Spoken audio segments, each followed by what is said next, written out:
Hey guys, it's Curtis. Happy Thanksgiving. I'm gonna work this into the video. It has nothing to do with the Dakota. My mom's got this turbo Mustang. She said it was making some noise. So we're gonna do donuts in it and make sure it's okay. So yeah, so hopefully this works out good. I already took the traction control off. Ready? Any cars around?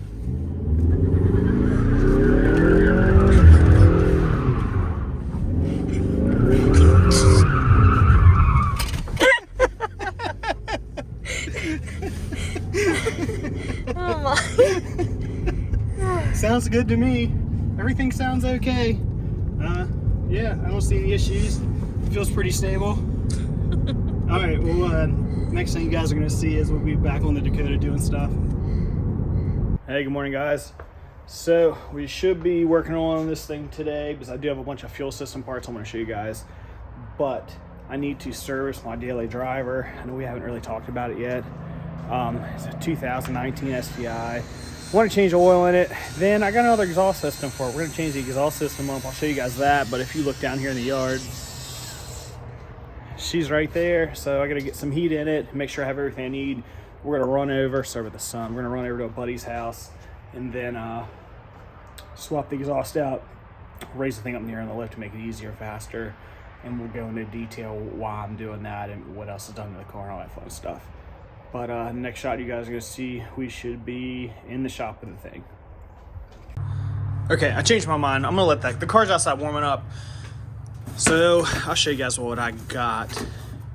So I got a fuel filter, 10 micron filter for 85. I needed a rollover vent valve for the fuel cell. So Radium makes pretty cool stuff. So I got a vent kit, which is -12. It comes with the lines, the fittings. Should be a small filter. Oh, that's the actual vent. So that's a -12. So that thing's a rollover vent. You can see the ball, the check ball in it. So it actually goes down in the fuel cell, everything on that corner.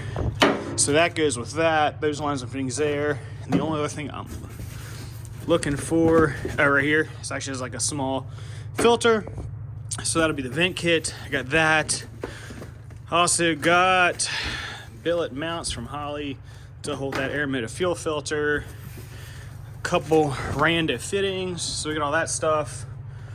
Come over here. So I ordered stuff from this place called Hot Rod Fuel Hose. Never used them before, but they actually offer different anodizing, so I thought that was pretty cool. So we got purple. Hopefully I don't regret that down the road. But you got that stuff. I got length of PTV hose. I got -8 for the return and -10 to feed it. Probably at some point today. I haven't touched this thing since we last talked. I still have to pull the fuel tank out of it and the lines and stuff. I got all the lines up here off, the crossover, the fuel regulators out of it, all the stuff's off here. I just have to pull it down through the back. I wanted to talk about that with you guys too. That's my regulator. I wanted to show you. Once I get it all out, I'll tell you what, once we get it all out, I'll kind of lay it out on the floor and then I'll show you how I did my return system on the cheap, or as cheap as I could do it. But it's kind of nice. Now you guys have the option with Holley to do some drop-in tank stuff. They have just like a billet hanger with a tank on it. And what I did is I modified my factory basket because at that point in time, nobody made that. And it's definitely a cheaper option. So I'd love to show you guys that. So maybe you want to do that instead. If you don't have the budget or whatever, you can do that instead. But anyway, that's like what I have on deck currently waiting for this. I did get some other stuff. I think my wife got me some stuff for Christmas that I wanted, but we'll worry about that later. Car's outside warming up. I'm kind of here right there. I know we haven't really looked at this. If you haven't noticed, that's turbo. That thing right there is turbo. The truck's turbo. So I think we got a little bit of a theme going on. We'll walk out here. So the car is a 2019 STI. It's got a bunch of warranty on it, so I can't do much with it. One of the things I did do is put that exhaust system on it. That is a Gretty race RS system. I absolutely love the way it looks. It actually has like a downward tilted up angle. I know it's kind of hard to tell if you get down low like that. It sounds amazing for single exit. The problem is inside the cabin. it's just out of control, especially being my daily that I run up and down the road every day. So that's a problem. I did put a vibrant 12-inch long resonator in it a while ago, and it didn't calm it down. So I got another exhaust system we're going to get ready to change the oil and stick that on. So again, let's go to the shop real quick. Okay, I'm driving to the shop now. Probably should be taping and driving, but it's on a closed course, so that's fine, right? Everything's okay. I was hoping to give you guys like a good example of the cabin noise in this thing, but honestly, to be honest, it's probably going to be hard for you to tell. It's just to the point where like you got to turn the radio up real loud to hear it, or if somebody's in the back seat, it's just hard for them to hear what I'm saying. And so I don't know if this is going to help out or not. This exhaust system I bought, I got it used. It's a really nice one. It was really expensive, but it does have mufflers and a big resonator in it, so maybe it'll calm it down.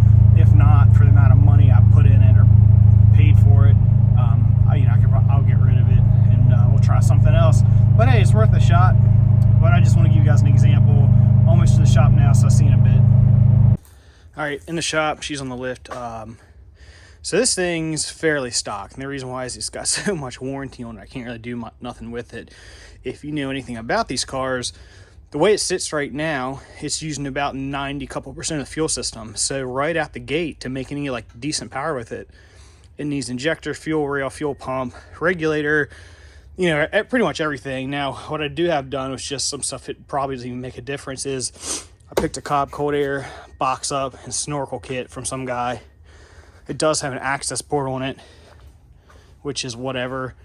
And that's, you just flash the PCM, and it also has that graded cab back. So I'm gonna raise it up, show you guys real quick. But other than that, I can't mess with it too much because I don't want to void the stupid warranty. So hold on a second.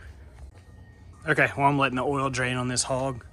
So this is a Greddy RS Race system. I like it. It's super simple. You can see the resonator I tigged in there, a little vibrant. I should have got one that's a little bit longer, maybe it would have helped out. But it's just 3-inch all the way back to the can. I said it's got a slight upward angle, which I really like. That, you know, that air came from when you saw a lot of Supers and stuff, and they tipped them up like that. It's just that classic, you know, that classic Greddy look, nothing complicated. Now, what we're moving to, so I picked this thing up. This is an ETS catback system. These things are fairly expensive, but this is the muffler and the resonator version. So like I said, picked up fairly cheap. I like it's all V-band. It's got ETS quality, which is great. I'm hoping that this is going to calm that thing down. We'll see. It either does or it doesn't. I mean, I got nothing to lose at this point. But other than that, I'm going to serve this thing up. We're going to rotate the tires in the junk. We're going to pop this exhaust out and put the other one on. And we'll see what happens. But if you've never seen one of these things, pretty cool. Pretty little all-wheel drive. The STI is supposed to have the better drivetrain in it. You know, it's got Brembos all the way around. Fun daily driver. Fuel mileage is, I don't really run it that hard, believe it or not. Get decent fuel mileage out of it. Yeah, what else can I say? So let me finish this up, put that tray back on, and then we will switch some exhaust system over. Okay, she's done. Wasn't a big deal to put it on. Actually fits really nice. I like it. I like the way it looks. I like the V-bands are really nice. The quality of all the welds are really, really nice. It's a nice system. Hopefully it works out.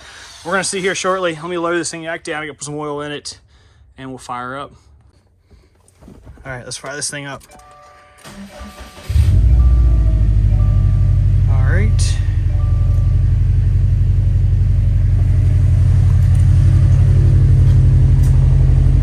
Not too bad. We'll see what it's like inside the car. I like the way it looks. There's a majestic white Fox. We're going to, it's all serviced up, ready to go, rotate the tires, change the oil, and all that fun stuff. Take it for a drive, put my decibel meter on it, and see what we come up with. Back in the garage, we're going to work on this thing. I am going to work on getting the fuel system out. Gotta take the fill hose out or loosen the tank up. Pull lines out, lay it across the floor, and then I'll show you guys a couple things. And then from there, we start the process of going back together. Yippee.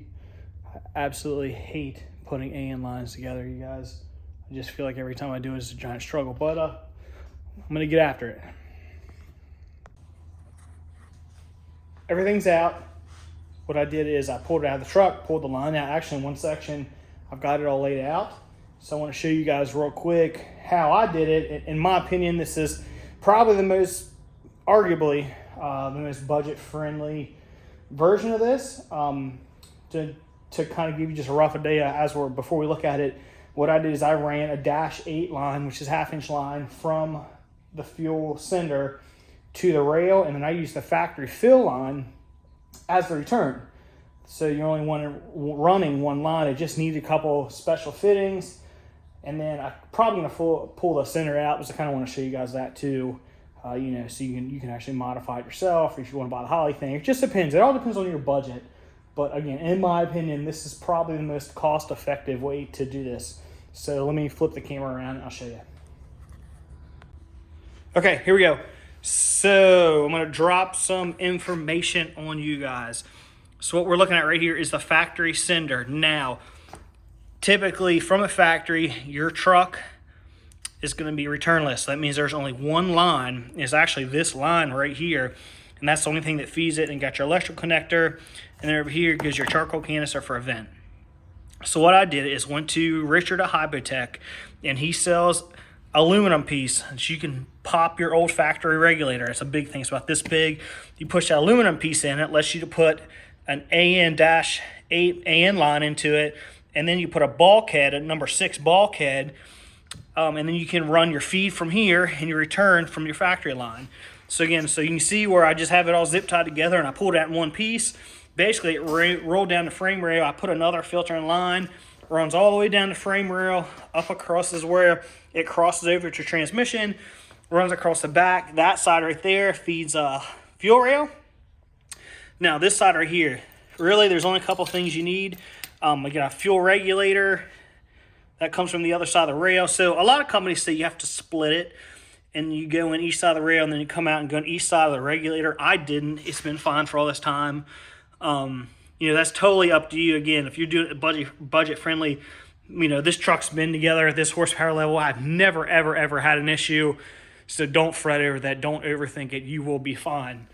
Anyway, so you can get a specialty fitting, and that fitting is right here and actually clips in your factory line. And on this side of it, it's actually a -6. And I'll unthread it for you. Right there. So get that fitting right there. It just snaps in your factory line. And there you go. I mean, it's never really more complicated than that.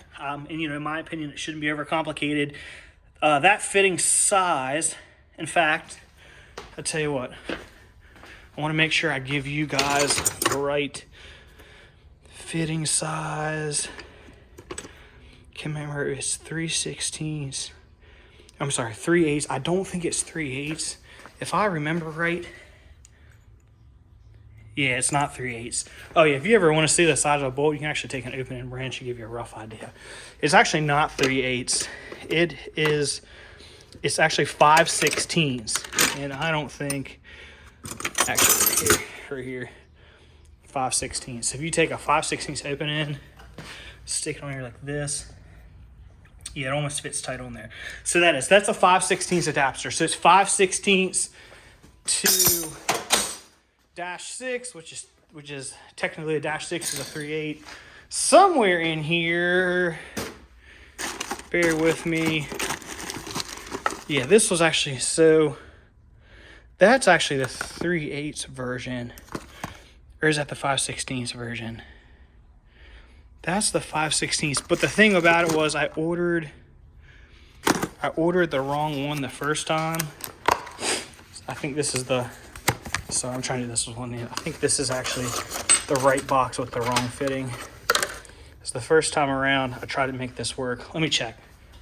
We'll go back over here and grab a wrench real quick. I want to do this while I got you guys. 3/8. Nope, not 3/8. Was it 5/16? Hold on, guys. No, I don't think that's it. Hold on. Let me pop this other one off and then we'll check it. I just don't want to give you the wrong information. Stand by.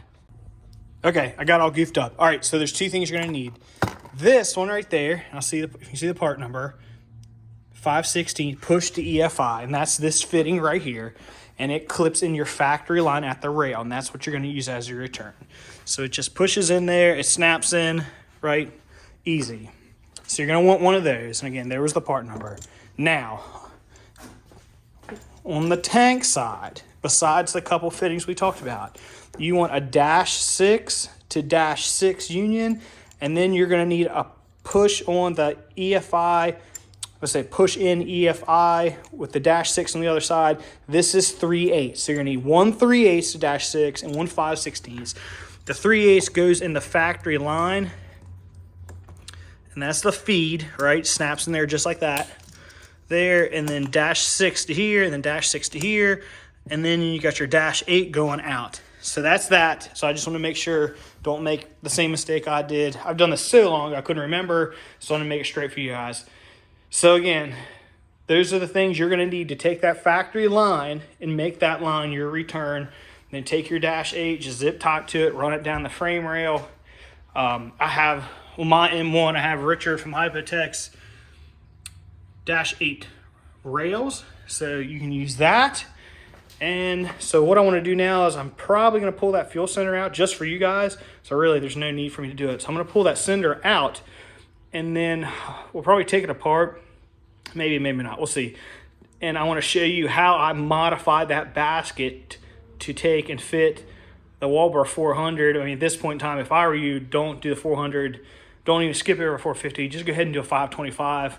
And then when you do your -8 line, you know, I'd probably, honestly, if I were you, I'd do the PTFE line instead of, this is just regular in line. Then, you know, it'd be set for E85, or, you know, just depends on what you're doing and what your goal is. But again, that's how the fuel system's been in this truck like this for, you know, 5, 6, 7 years. No issues. So let's pull that bad boy out real quick and show you. Okay, pulled out the fuel sender. So I'm going to show you guys this stuff. Just remember, you know, there's 100 ways to do this. I'm not saying this is the right way to do it. All I'm telling you is it's proved its worth. You know, it's been forever without any issues. Again, you know, Holley sells these things drop in with a really nice pump on it and everything. If you're on a budget, I feel like this would be the better route for you. Is all you're going to do is buy a pump, buy that aluminum fitting from Richard, you know, buy the setup there from Hypotech, and put the thing in. But it's really, at the end of the day, it just depends on your budget and your skill level.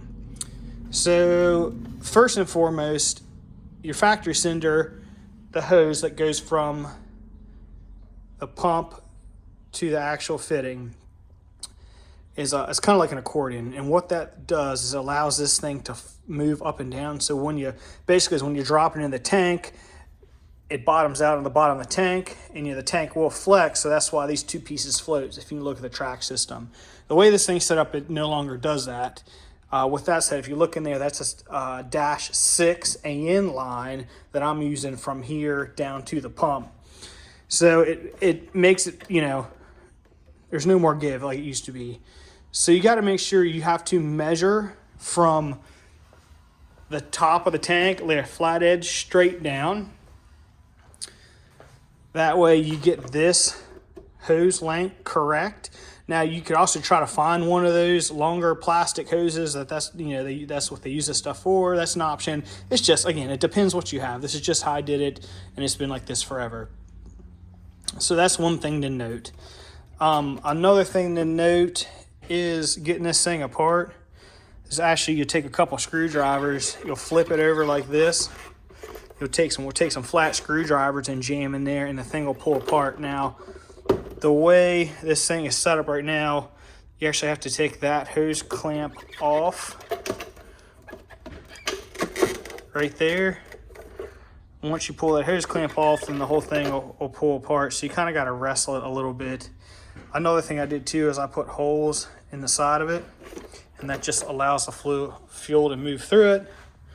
The factory one does not have that, so I had to do that. Also took and trimmed out the bottom of it. So if you pull the sock back, that's not like that from the factory.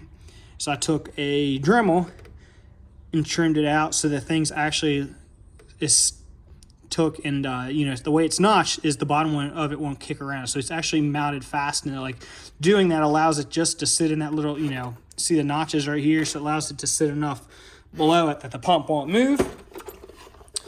And then once you get this thing apart, I'm gonna leave it like this. I'm not gonna pull it apart. Once you jam them screwdrivers, you flip it upside down like so.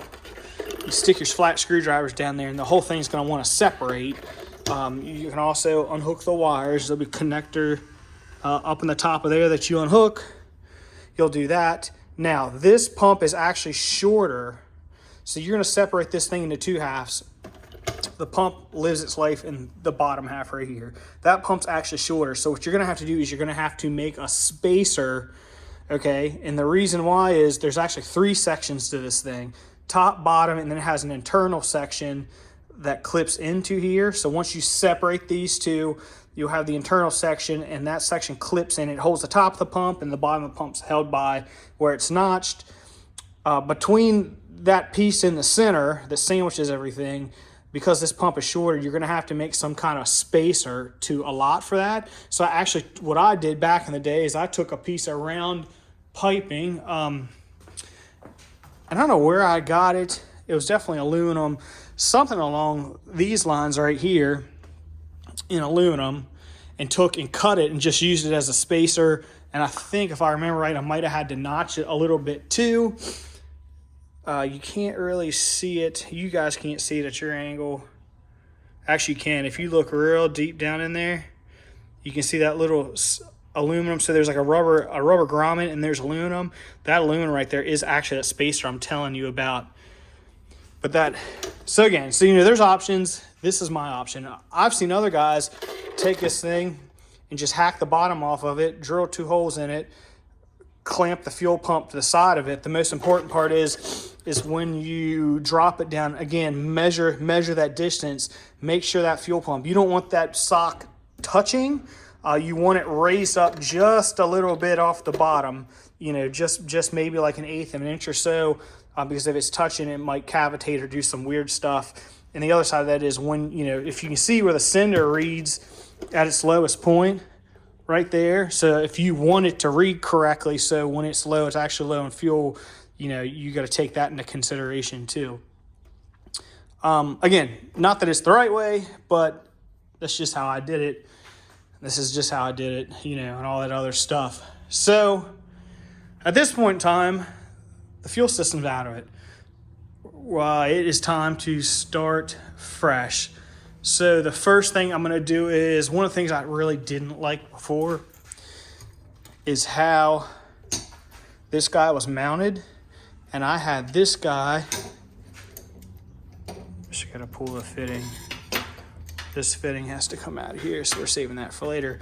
I had this guy mounted to the firewall with just some kind of janky bracket I made. And what I did is I used those 2 studs right there. But what I might do, and I haven't decided yet, probably not going to do it today because there's a lot of fuel fumes. But what I like to do is either I'm going to remake that bracket, mount that thing, and make it a little bit nicer. Before I start running line, I definitely have to mount that. I don't have to bolt the fuel cell down, but I have to, kind of figure out where I want it. But what I'm going to do is I'm going to run them lines off there, and we're going to run them down here to the corner. I might even utilize that hole. I haven't decided if I want to just do a rubber sealant grommet down through here, or I want to do 2 bulkheads. Maybe put 2 bulkheads. It's probably going to look a lot cleaner. But at the same time, if something ever in the back here and hits one of them bulkheads, it could break them off. So probably not. I think I just talked myself into the grommet. So I'm probably going to want to sealant grommets. They actually make one, the one in the truck we use was round forever ago. If you've been watching, they actually make one that's roughly like this oval shape, but bigger. So maybe I'll get one of those, and we'll put one of those in it, and then pop rivet it, and then we'll run the 2 lines down through the bed. Another thing I do is get a rubber pad. I'm going to put a rubber pad into that because this bed does flex, and that, I don't know how kindly it's going to take to flexing after abuse. So we'll put a rubber, and I don't want metal rubbing. So we're going to put a rubber mat under it, and when we bolt it, I'm not going to bolt it so tight that it's, I'm going to bolt it, but I'm going to allow it a little bit of wiggle room. That way it can move a little bit if it needs that and still be safe. So next time, I'm gonna put all this, take this up. It reeks of fuel in here. I'm gonna take all this stuff out of here. I'm gonna make them out for that. Hopefully next time you guys see a video from me, we'll have some lines on this thing. I also gotta drop the distributor in it. You know, don't forget that. I'm gonna do the shock. So stay tuned. I have some wizardry coming and drive shaft speed stuff. We're gonna be doing that at some point too, so that's pretty cool. Hopefully, and some of these other things we've talked about in the past. But as always, I appreciate you guys watching. Thanks for watching. Stay tuned for more turbo things. We got some other stuff coming down the pipeline too that we haven't talked about. I got a twin turbo Camaro, a small block Chevrolet that I've always had, have my hands in with one of my buddies that makes really good power. So I got that coming down the pipeline too. We're still waiting. We've been waiting forever to get that block back from the machine shop, and we're going to go over that. It's pretty wild. But again, thanks for watching, and see you guys on the next video.